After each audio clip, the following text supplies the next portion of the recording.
Are you the same person you were a year ago? 6 months ago? Are you the same person as you were when you started watching this video? More importantly, how do you know?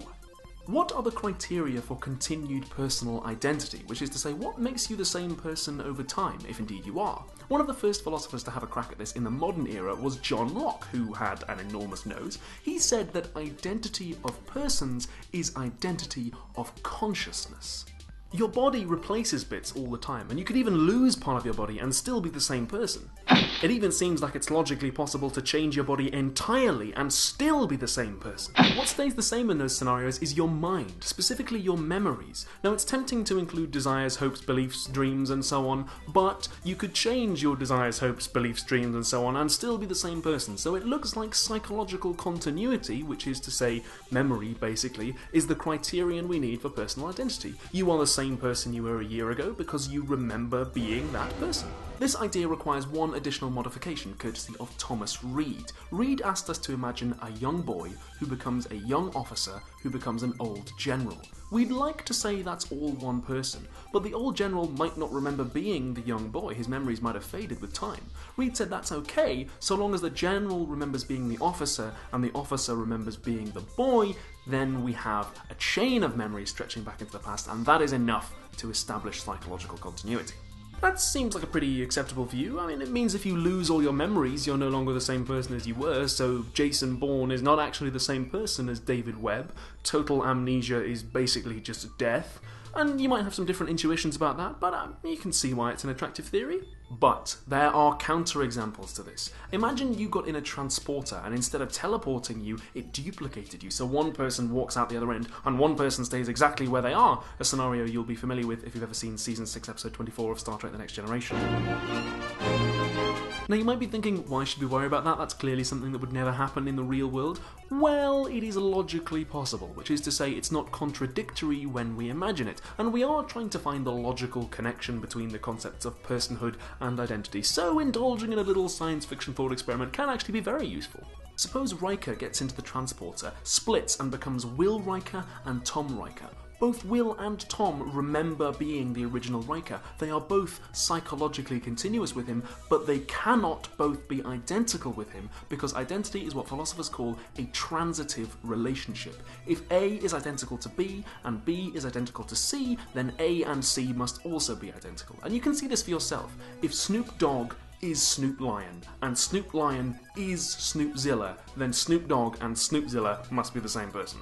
So if Riker is identical to Tom Riker and Will Riker, Tom and Will must be identical to each other, but they're not. They have different properties. Will might be on the bridge whilst Tom is in 10 forward. Tom might be slightly more beardy. Think back to our episode on Cartesian dualism where we talked about Leibniz's law. If two things are identical, they must have all the same properties, which includes their position in space. So Tom and Will are psychologically continuous with the original Riker, but they are not identical with him. Psychological continuity cannot be the criterion for personal identity. So, what does make you the same person over time?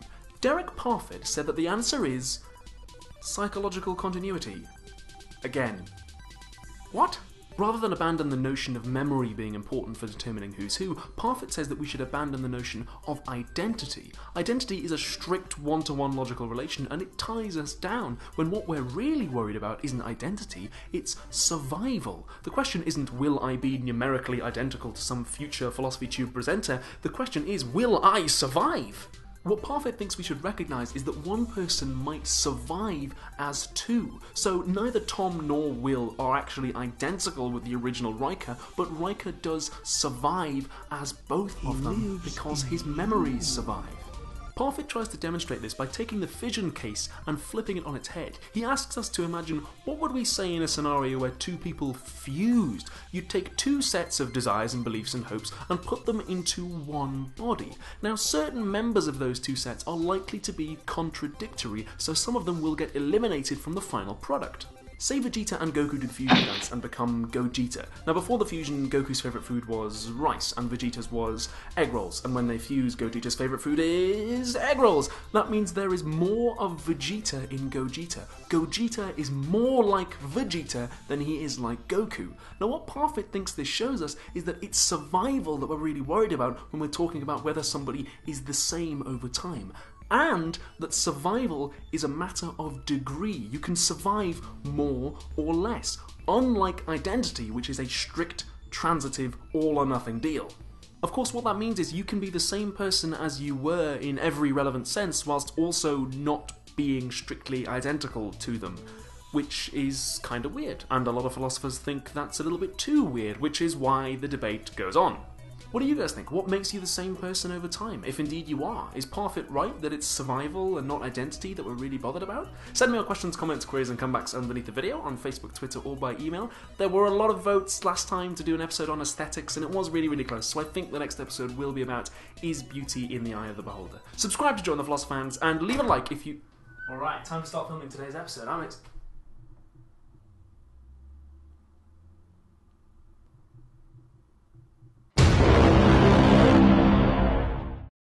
Just as a quick side note, do you remember that collaboration video I did with Blink Pop Shift on whether or not YouTube poops are art? Some people have actually taken those videos and made YouTube poops out of them. I'll put links in the description.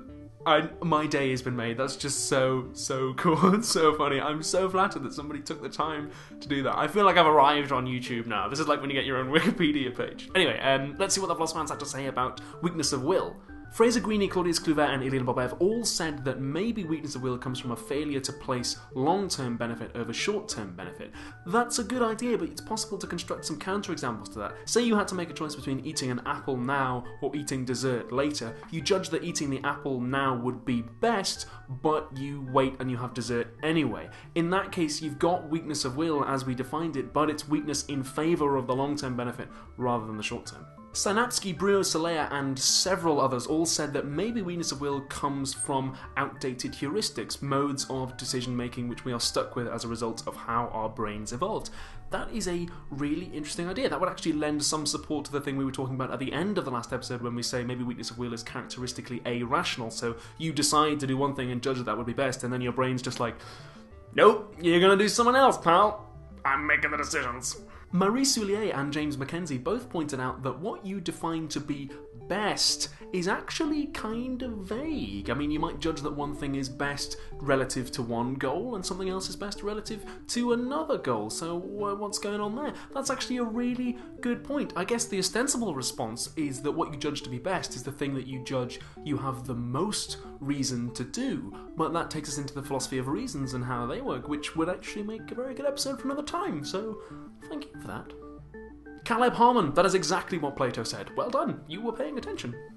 That's all we've got time for this week. Thank you very much for watching, and I'll see you in the next episode. Don't forget to... I am the real Ollie. Get out. Get out. I'm doing it. Shut up. I am the real Ollie. Pissed off.